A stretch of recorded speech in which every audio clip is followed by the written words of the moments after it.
What's up with everybody? It's your man, Moira B. And Nicole. And we're back to those some more reaction videos. So yeah, man, some more CGP Grey. Yeah, we got a couple of requests to check out. Humans Need Not Apply. Yeah, I wonder what this one's about. I got 10 million views on her. Yeah. Came out like 2014. Yeah. Humans Not Need to Apply. Do you think it could be talking about like people, like in our society, we mostly use like machines now? Oh, maybe. You know, versus like humans. Yeah, to do it the work could be now. something like that. I have no idea what it's going to be about, honestly. Yeah, we've been diving right into it. All right.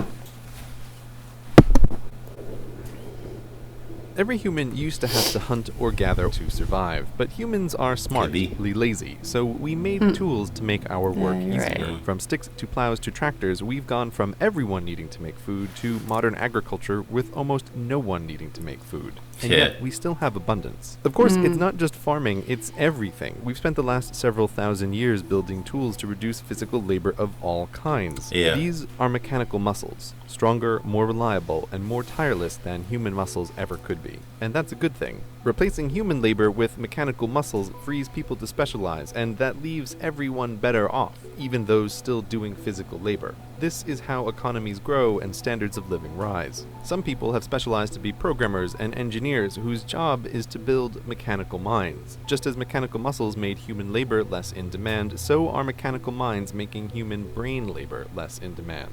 This is an economic revolution. You may think we've been here before, but we haven't. This time is different. When you think of automation, you probably think of this: giant, custom-built, expensive, efficient, but really dumb robots blind to the world and their own work. They were a scary kind of automation, but they haven't taken over the world because they're only cost-effective in narrow situations. But they're the old kind of automation. This is the new kind. Meet Baxter. Unlike these things, which require skilled operators and technicians and millions of dollars, Baxter has vision and can learn what you want him to do by watching you do it. And he costs less than the average annual salary of a human worker. That's not Unlike a good his thing. older brothers, he isn't pre-programmed for one specific job. He can do whatever work is within the reach of his arms. Baxter is what might be thought of as a general-purpose robot, and general purpose is a big deal. Think computers. They too started out as highly custom and highly expensive, but when cheap-ish general-purpose computers appeared, they quickly became vital to everything. A general-purpose computer can just as easily calculate change, or assign seats on an airplane, or play a game, or do anything just by swapping its software. And this huge demand for computers of all kinds is what makes them both more powerful and cheaper every year. Baxter today is the computer of the 1980s. He's not the apex, but the beginning. Even if Baxter is slow, his hourly cost is pennies worth of electricity, while his net-based competition costs minimum wage. A tenth the speed is still cost-effective when it's 100th the price. And while Baxter isn't as smart as some of the other things we will talk about, he's smart enough to take over many low-skilled jobs. And we've already seen how dumber robots than Baxter can replace jobs. In new supermarkets, what used to be 30 humans is now 1 human overseeing 30 cashier robots. Or take the hundreds of thousands of baristas employed worldwide. There's a barista robot coming for them. Sure, maybe your guy makes the double mocha whatever just perfect and you'd never trust anyone else, but millions of people don't care and just want a decent cup of coffee. Oh, and by the way, this robot is actually a giant network of robots that remembers who you are and how you like your coffee no matter where you are. Pretty convenient. That's crazy. We think of technological change as the fancy new expensive stuff, but the real change comes from last decade's stuff getting cheaper and faster. That's what's happening to robots now. And because their mechanical minds are capable of decision making, they are out competing humans for jobs in a way no pure mechanical muscle ever could. Imagine a pair of horses in the early 1900s talking about technology. One worries all these new mechanical muscles will make horses unnecessary. The other reminds him that everything so far has made their lives easier. Remember all that farm work? Remember running from coast to coast delivering mail? Remember riding into battle? All terrible.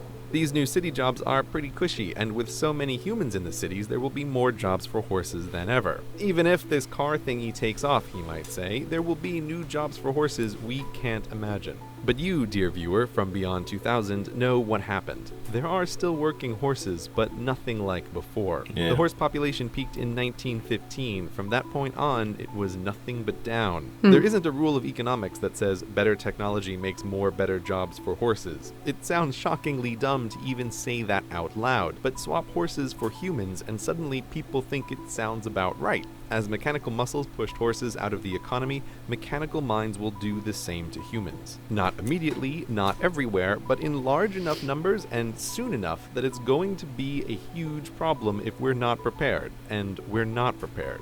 You, like the second horse, may look at the state of technology now and think it can't possibly replace your job, but technology gets better, cheaper, and faster at a rate biology can't match.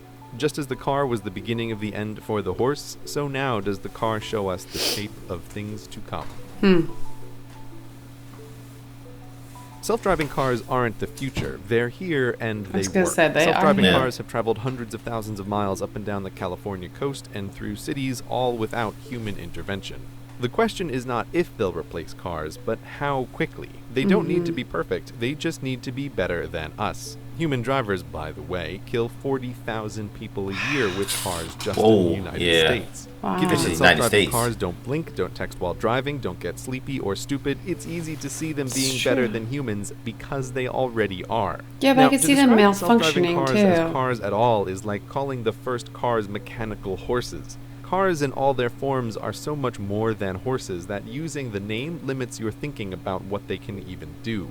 Let's call self-driving cars what they really are. Autos, the solution to the transport objects from point A to point B problem. Traditional cars happen to be human-sized to transport humans, but tiny autos can work in warehouses and gigantic autos can work in pit mines. Moving stuff around is who knows how many jobs, but the transportation industry in the United States employs about 3 million people. Extrapolating worldwide, that's something like 70 million jobs at a minimum. These jobs are over. The usual argument with workers who fought technology that would replace them, and the workers always lose. Economics always wins, and there are huge incentives across wildly diverse industries to adopt autos. For many transportation companies, humans are about a third their total costs. That's just the straight salaries. Humans sleeping in their long-haul trucks cost time and money, accidents cost money, carelessness costs money. If you think insurance companies will be against it, guess what? Their perfect driver is one who pays their small premiums and never gets into an accident. The autos are coming, and they're the first place where most people will really see the robots changing society. But there are many other places in the economy where the same thing is happening, just less visibly. So it goes with autos, so it goes for everything. It's easy to look at autos and Baxters and think technology has always gotten rid of low-skilled jobs we don't want people doing anyway. They'll get more skilled and do better educated jobs like they've always done. Even ignoring the problem of pushing 100 million additional people through higher education, white-collar work is no safe haven either. If your job is sitting in front of a screen and typing and clicking, like maybe you're supposed to be doing right now, the bots are coming for you too, buddy. Software bots are both intangible and way faster and cheaper than physical robots. Given that white-collar workers are, from a company's perspective, both more expensive and more numerous, the incentive to automate their work is greater than low-skilled work. And that's just what automation engineers are for. These are skilled programmers whose entire job is to replace your job with a software bot. You may think even the world's smartest automation engineer could never make a bot to do your job, and you may be right, but the cutting edge of programming isn't super smart programmers writing bots, it's super smart programmers writing bots that teach themselves how to do things the programmer could never teach them to do. How that works is well beyond the scope of this video, but the bottom line is there are limited ways to show a bot a bunch of stuff to do, show the bot a bunch of correctly done stuff, and it can figure out how to do the job to be done. Even with just a goal and no knowledge of how to do it, the bots can still learn. Take the stock market, which in many ways is no longer a human endeavor. It's mostly bots that taught themselves to trade stocks, trading stocks with other bots that taught themselves. As a result, the floor of the New York Stock Exchange isn't filled with traders doing their day jobs anymore. It's largely a TV set. So bots have learned the market, and bots have learned to write. If you've picked up a newspaper lately, you've probably already read a story written by a bot. There are companies that teach bots to write anything. Sports stories, TPS reports, even, say, those quarterly reports that you write. Paperwork, decision-making, writing, a lot of human work falls into that category, and the demand for human mental labor in these areas is on the way down. But surely the professions are still safe from bots, yes? Professional bots. When you think lawyer, it's easy to think of trials, but the bulk of lawyering is actually drafting legal documents, predicting the likely outcome and impact of lawsuits, and something called discovery. which is where boxes of paperwork gets dumped on the lawyers and they need to find the pattern or the one out-of-place transaction among it all. This can be bot work. Discovery, in particular, is already not a human job in many law firms. Not because there isn't paperwork to go through, there's more of it than ever, but because clever research bots shift through millions of emails and memos So they and make it accounts in easier. hours, Yeah. not weeks, crushing human researchers in terms of not just cost and time, but most importantly, accuracy. Yeah, Bots that's true. don't get sleepy reading through a million emails. But that's Yeah. the simple stuff. IBM has a bot named Watson. You may have seen him on TV destroy humans at Jeopardy, but that was just a fun side project for him. Interesting. Watson's day job is to be the best doctor in the world, to understand what people say in their own words and give back accurate diagnoses. He's already doing that at Sloan Kettering, giving guidance on lung cancer treatments. Just as autos don't need to be perfect, they just need to make fewer mistakes than humans, the same goes for doctor bots. Human doctors are by no means perfect. The frequency and severity of misdiagnoses are terrifying, and human doctors are severely limited in dealing with a human's complicated medical history. Understanding every drug and every drug's interaction with every other drug is beyond the scope of human knowability. So that would be especially when impossible. there are research robots whose whole job it is to test thousands of new drugs at a time. And human doctors can only improve through their own experiences. Doctor bots can learn from the experience of every doctor bot, can read the latest in medical research and keep track of everything that happens to all their patients worldwide and make correlations that would be impossible to find otherwise. Not all doctors will go away, but when the doctor bots are comparable to humans and they're only as far away as your phone, the need for general doctors will be less. So professionals, white-collar workers, and low-skill workers all have things to worry about from automation. But perhaps you are unfazed because you're a special creative snowflake. Well, guess what? You're not that special. Special creative snowflake.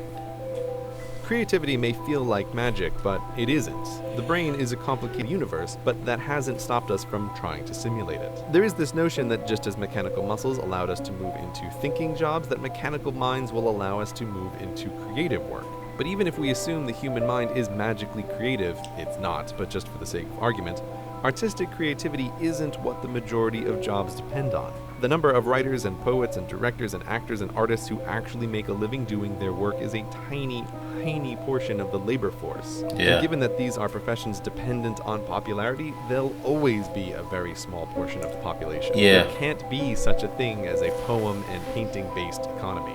Yeah. Oh, by the way, this music Good in point. the background that you're listening to, it was written by a bot. Her name is Emily Howell, and she can write an infinite Interesting. amount of new music all day for free.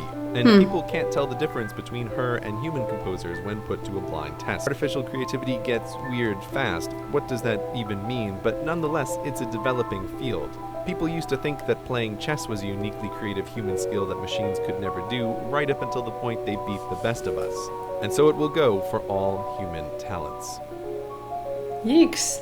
It's a bleak thought. Yeah. Right. This may have been a lot to take in, Yeah. and you might want to reject it. It's easy to be cynical of the endless and idiotic predictions of futures that never are. So that's why it's important to emphasize again that this stuff isn't science fiction. The robots are here right now. Looks like There's a terrifying dog bot. amount of working automation in labs and warehouses around the world. That's We have true. been through economic revolutions before, but the robot revolution is different. Horses aren't unemployed now because they got lazy as a species, they're unemployable. There's little work that a horse can do to pay for its housing and hay.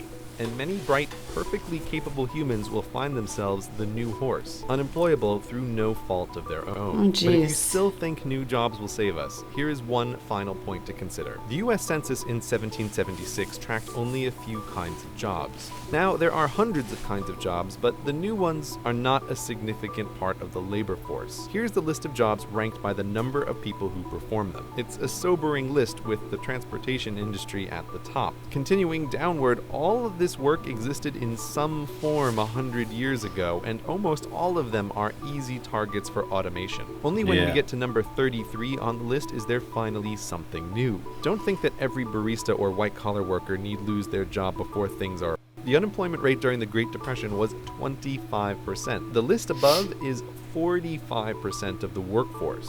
Just what we've talked about today, the stuff that already works, can push us over that number pretty soon. And given that even in our modern technological wonderland, new kinds of work aren't a significant portion of the economy, this is a big problem. This video isn't about how automation is bad, rather that automation is inevitable. It's a tool to produce abundance for little effort. We need to start thinking now about what to do when large sections of the population are unemployable through no fault of their own. What to do in a future where, for most jobs, humans need not apply. I mean, it can be good and it can be bad, because the good, I mean, Yeah, I mean, guess there's. you have to have humans do all the like heavy duty labor for some jobs, but it can be bad because I guess it can take people from not like Right. not And that's what he doing said at the the work. beginning of this video. Is like there's a lot of benefit to machines, but it's crazy to think about them. A little Yeah. scary. Yeah, I mean, it looks scary. Like with the thing with the I guess the robot, the bot or whatever, how they can do all these things. Yeah. And it's like, and they can I guess training like robots so they can think for themselves. Well, they can kind of learn. They can watch Yeah. humans do things and learn that, Yeah. or they can 'Cause probably you- learn for themselves. Because Yeah. you know, I've had them killer movies where bots like try to. I kill know. human Well, I beings feel and like- stuff like that. I feel like that exactly, but I feel like to an extent that really could Yeah, it could happen. happen, Like yeah. these machines will get smarter and learn and Yeah. be able to adapt, and Yeah, it could be interesting. because I mean, I'm not seeing the movie I Robot. That came out like That was a while ago, 2014, yeah. 2014. I mean 2004. So no, that was a lot. So it's yeah. like they was getting more smarter and more advanced and more Mm-hmm. technological and stuff. And it's like, what if we get to the point like maybe like 100 years from now, 150 years from now, they make bots that look like human beings. You know, Right. they get that advanced like human beings, and they start thinking for themselves and start doing happen. certain things. That'd be extremely crazy. Interesting. You know, we definitely enjoyed it, man. There's a lot of It's great very information interesting. from CGP. Yeah. And man, it makes you think about a lot of things. you Definitely know? makes you think. But we better get in this video. If you want to support our channel, check out the links in the description. Don't forget to subscribe. And thumbs it up. Turn on notifications. It's your man, Warren B. And Nicole. When you catch you on the next one, stay awesome. Peace and love, baby.